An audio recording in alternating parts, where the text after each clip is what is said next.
Hello and welcome to ThePrint. I am Sumi Sukanya Datta and you're watching Health in You. So most parts of India at the moment is reeling under extreme temperature even though summer is still few weeks away. And one thing that we are advised to turn to during the heat exhaustion or dehydration is ORS or oral rehydration solution.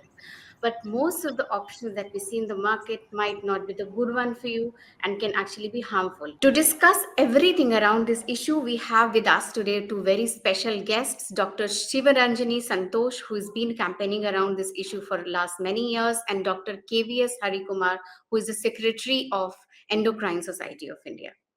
Welcome to the show, Dr. Santosh Thank and you. Dr. Kumar. Thank So you. we'll start by asking you, Dr. Santosh, can you tell us what exactly is the issue of ORS and ORS-like solution, which are actually marketed as ORS, but not really the right kind of solution for people in case of So dehydration. I'd like to give a little background. You all know that ORS is a lifesaver. In the under Mm-hmm. 5 age group in India, 13% of the deaths are due to diarrhea. And oral rehydration solution is designed in such a way as to rehydrate the children appropriately and save lives. So the recommended one is the reduced osmolarity ORS, which has an osmolarity of 245 milliosmoles per liter. This is the correct one. And approval has to be got from CDSCO because ORS is a drug. Yeah. So for I- the I'll just past yeah, many to years, clarify for our viewers, the CDSCO stands for the drug regulator in the country, which is yes, the it central drug stands for the drug monitoring. regulator. Yeah, Yes. Yeah. please go ahead, So ma'am. for many years there have been these companies in the market who were getting permission from FSSAI and not from CDSCO Mm-hmm. and labeling their drinks as ORS with a suffix or a prefix and selling Right. them in the pharmacies and in the hospitals. They were being given to the inpatients. Yep. And the most common one is ORS-L, the one with apple picture and orange picture. Mm-hmm. Later on, rebalance with ORS also came into the market. Okay. And this ORSL is from Johnson and Johnson and presently from Kenvue, a spin-off from Johnson and Johnson. And rebalance with ORS is from Reddy Labs. So I've been writing for years to the health authorities, and actually originally when we brought it to the notice of the company, the ORSL team has added a small disclaimer in the back, a very small disclaimer. You have to use a hand lens to read So it. Do most not people can use during actually miss it. diarrhea. So people, when they buy it, may not really pay attention and miss the. Who will even look, see? No one will. Yeah. Okay, so I kept writing to the health authorities, and I suppose many doctors would have done so too. And then finally, on the 8th of April in 2022, FSSAI has issued an order saying none of these companies should use ORS on the label. Okay, so but within 2-3 months, we have seen that the order was changed, and the companies with a valid trademark were continued to be allowed to use ORS on the label with a disclaimer: do not use during, sorry, this is not an ORS. So Mm-hmm. now, from July 2022 only, these disclaimers have come on rebalance with ORS and ORSL. All other companies have stopped production of these, mislabeled products. These two companies continued selling their drinks with ORS on their labels, but with a disclaimer: do not give due. I mean, sorry, this is not an ORS. This is not an ORS. Even in movie theaters and all, when the ads were coming, they were giving the disclaimer: this is not an ORS. But they continued and are continuing to have ORS on their labels. And still in pharmacies, If you go, and even in schools, the pathetic situation is, even in schools, when a child gets dehydrated, these drinks are being given to children. In pharmacies, when somebody goes and asks for ORS, these are the drinks that are being handed out to Of people. course, there And could in be multiple hospitals, reasons for for that because inpatients, they are yeah. giving these drinks. And the latest trend is, because we have been fighting about this, now companies have come up with a slightly different labels: Rehydrate, Himalaya Rehydrate, and Electro Choice. And there are Zincovit Active ORS. Again, they have started this, and Glucon D Active ORS.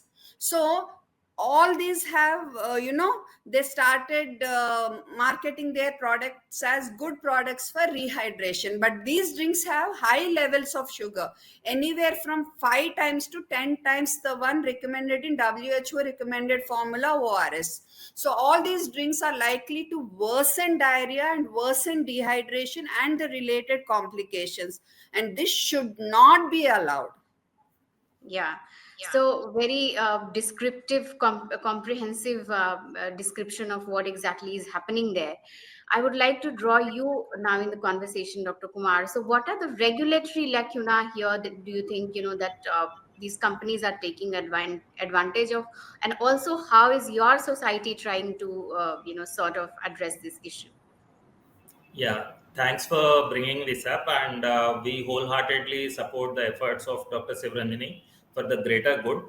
Mhm. Why these things happen is actually, if you look at it, if you have to market any drug in India, the authority is Drug Controller General of India, DCGI, and you have supposed to do multiple trials, different subset of patients, and prove that the drug is efficacious, that is so called to improve the health. Okay, but Mhm. here under the big burden or big garbage of health, everything is being marketed and it is going into FSSI, which is actually an offshoot.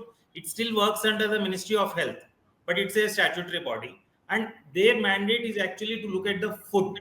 Okay, so you are not promoting a product under the under the disguise of a health promotion or health boosting activity, and you are bypassing the all channels of the drug regulatory system and then putting it out in the public, which helps you in improving your health. I mean, if you look at any of these, uh, some of the issues, look at e-commerce sites, they don't come under the Ministry of Health, they come under Ministry of Commerce.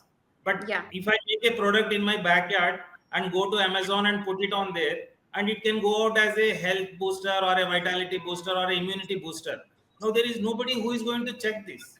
Are you actually improving the health of the given patient or not, is the question mark. And the only idea is the mislabeling. Like when I smoke, I know that it is mentioned that it causes cancer, but here it doesn't say. You are actually, like what she highlighted, you are labeling it as ORS, and in small print you are saying it is not ORS. It is actually cheating public, which is not supposed to Absolutely. happen. Yeah. That Very is what strong we are news trying to there. highlight.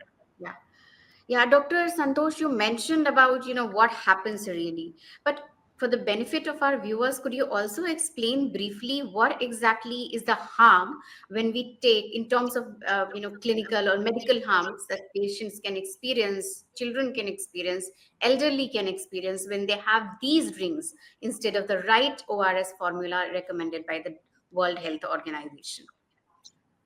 Earlier, ORS had an osmolarity of 310 milliosmol per liter, and lot of studies have shown that a lesser osmolarity ORS is better for rehydration. So now it is 245 milliosmoles per liter. And Mm-hmm. ORS works on the principle of sodium and glucose co-transporter. So it will have a correct number of, exact level of glucose and sodium, good enough to go together inside the body and pull water into the body. So that's how we rehydrate the person. Yeah. Okay, so we have a formula. ORS is a drug, and we have to stick to that formula. If we Mm-hmm. say it has to have 75 milliequivalent per liter of sodium, 75 millimole per liter of glucose, it should have that much. Potassium 20 milliequivalent per liter means it has to have that much. After so many studies and studies, this formula was designed, right? So now, when the sugar level, the glucose level is much higher, so the osmolarity will automatically increase. So what it does is it pulls out water from the body and from the gut into the lumen of the gut, and the diarrhea will worsen. So instead of rehydrating a person, you're actually dehydrating the person, making it worse for the person. Just imagine a parent's anguish. She goes to the pharmacy to get ORS for her child, and that same solution that she's getting from the pharmacy, the mislabeled one, not the correct ORS, the wrong Mm-hmm. one, the mislabeled one, okay, the high sugar drink, is worsening her child's diarrhea, and the child ends up in the hospital. A Okay. patient with diabetes, they go and get this, and the diabetes worsens and they land up in diabetic ketoacidosis. How is it fair? They're medical legally protecting themselves with a disclaimer, but you're Mm-hmm. cheating people, you are misleading people, and it's taking so many years to fight them. Still we are not able to win the battle. You are giving something which will worsen the diarrhea. On top of it, now you are advertising and marketing these drinks as, after we fought and fought and fought and the disclaimer came, they stopped marketing these as rehydrating solutions for diarrhea, but now they're marketing them as something for silent dehydration. They have coined their own term. I'm sure Dr. Hari Kumar also wouldn't have ever read about this term in when he studied So medicine, there or is none of so us. medically there is Okay, no but he definition of coined this the term, silent and dehydration. through a lot of media, they percolate it down to people, and they are making influencers market it as orsel now. Okay, and so people are drinking it, buying cartons and drinking a tetra pack with 5 teaspoons of sugar every day, maybe multiple times. And where is all this going to? Obesity, 5 teaspoons of sugar per tetra pack. Yeah, that's huge. We all know the harms And they that are sugar marketing causes. it as a good drink for rehydration. Where are we going with this in our country? Yeah. Yeah. Dr. Kumar, Dr. Santosh has been campaigning, as I mentioned earlier, also against this. Now your society is also joining, but she's also trying to build up a larger momentum around the issue and trying to draw in various doctors from various states about it. But there are still some doctors, unfortunately, who don't understand the seriousness of the issue, because I have seen some of these drinks sponsoring conferences by some professional organizations. What do you have to say about it, and what is ESI, or your society, Endocrine Society of India, doing about it? See, one thing is mislabeling is something which we strongly are against. Okay. Mm-hmm. Now, if you are eating a pizza, if you are drinking a cold drink, you know what is there. You are not labeling it as something else. It's not a healthy pizza what you are eating. You understand the consequences, because there is information given to you that this Mm-hmm. can cause this, and you can choose. But if I say that I am saying something and giving you something else, is what we are actually fighting against now. Concerning this, why we joined the fight is only because some of the, I would say, the governments also have come into play about, as far as looking at mislabeling. And now Mm-hmm. I'm sure you also are aware that under the category of health drinks, all these Bornavitas and Horlickses have been removed, because they don't promote a health. It's a good taste. If you want to enjoy taste, have it, but don't equate it with health. Okay. Yeah. So under the guise of improving the health, there are whole lot of people doing lot of things which are unethical, which are actually against the norms established for actual true child health. So that is where the problem lies.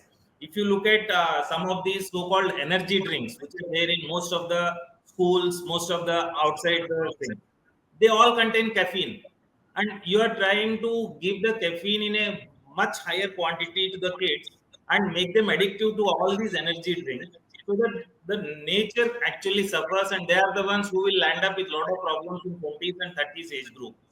And we see the worsening of diabetes, we see the worsening of obesity, all because of this mislabeling. So we are, These habits which are formed during the initial years, how these kids yes, grow up and they are prone to absolutely metabolic diseases later in life. correct, absolutely correct. So you should have a healthy beginning, so that that sustains throughout the life. That is what we are trying to fight. So all your metabolic disorders have the roots in the childhood, so we want that to be children to have a healthy childhood. Yeah. Uh, So I would like to add to this. no, So Please in the continue. name of this healthy thing, no, now there are so many companies like Little Joys, True, Hungry Cola, Grids. All these are coming up with a loads of jaggery. Some of them, half of one serving is added jaggery, but they are marketing themselves as healthy, no sugar, no refined sugar, naturally sweetened. So government has to do something to stop this mislabeling and mismarketing. And worse than TV advertisements nowadays is influencer marketing. And even worse is doctors and nutritionists, and they are entering this scene. So there has to be some regulation where the doctor should not be allowed to market these things. We should not be allowed. And nutritionists, I mean, they're supposed to give a good idea about nutrition, not to market these products. They're in fact becoming totally unethical. So how can you market something with loads of jaggery as a healthy food for a child? And here we are fighting obesity. We are trying to, tell parents to inculcate good dietary habits for children. And this is what is happening in our country. So government has to bring a strong regulation to stop this nonsense. Yeah, I would let's say hope it's that all the nonsense. concerned agencies, be it CDSO, be it Health Ministry, be it National Medical Regulator, which regulates the doctors, should also, look at this issue and issue relevant and required interventions which is needed there. But lastly, ma'am and sir, could you please, give some message to the public on what, once they go to the pharmacy to buy buy an ORS, what exactly is it that they should look for when they have to pick it up? So they have to look for the WHO recommended formula on the label. Extremely important. Mm-hmm. And if they are buying sachets, there are two weights available. One is 4.1 to 4.2 grams, other one is 20.5 to 21 grams. So they have to strictly follow the instructions on the label and empty the contents of the 21-gram pack in 1 liter water, and 4.1 gram pack or 4.2-gram pack in 200 ml water. Pre-mix it, keep it for 12 hours at room temperature, up to 24 hours in the fridge, and use it as needed, not randomly mix it. So one of the companies is using this also tactic to promote their WHO recommended formula, asking parents to buy only Tetra packs because they make mixing mistakes. But in India, we are a poor country. Everybody cannot buy Tetra packs by paying 10 times more. Right. Instead, government has to focus on raising awareness about how to mix ORS right from the sachets. And moreover, the salts are more stable than the Tetra Pak solutions. So they can keep these things for longer period in their first aid Mhm. kit. So I think awareness is crucial. So I want us to raise awareness, and government can do it the best. And also some governments, they are associating with these companies to Mhm. promote ORS now. But I would say we should dissuade them from doing that. Let government take up ORS as a proper awareness initiative, not associating with any companies. In That company, would be my very request. important. There is a related And question I read have. the label. read the label, follow the instructions on the Yeah, label. even the smallest of the fonts that they give the message in, do read it, is a key message. But before we wrap up the conversation, one last question, and this I would address to you, Dr. Kumar. You know, so in case we have dehydration, do you suggest that anybody who feels some sort of distress due to heat, exhaustion, can simply, take this dehydration, or this has to be taken only in certain medical conditions? Anybody can Yeah. take it? See, the ORS, as what we discussed earlier, has got a specific connotation about the quantity of the glucose and the sodium which goes. But Yes. if you are looking at it, that is the only way it is going to help the child or even the Mhm. adult to reduce the dehydration. The moment you have increase in the glucose content, it actually sucks the water out and you are causing more dehydration rather than what you are actually intending it for. So Okay. by and large, you should be very careful as to what you're drinking for improving your health, number one. And the FSS Act says very clearly there is no health drink. Yeah. Absolutely, there is no health drink defined. Whatever has been defined is actually by the companies for the benefit of sales. Please be very clear. The only ORS is a drink which is approved for the given quantity, given ratios to improve the dehydration. Beyond that, any drink, if you are consuming to improve health, is actually at your own risk. That should be mentioned very clearly. So there are key points there. One, it doesn't do any benefit. It doesn't bring you any benefit. Secondly, it can actually harm you. So these are the very useful insights that we got from both of you today. Really appreciate that both of you could join us and further the cause of dehydration related issues. Thank you so much, Dr. Santosh and Dr. Kumar, for joining us today. Thank you. Thank Thank you. you. Thank you.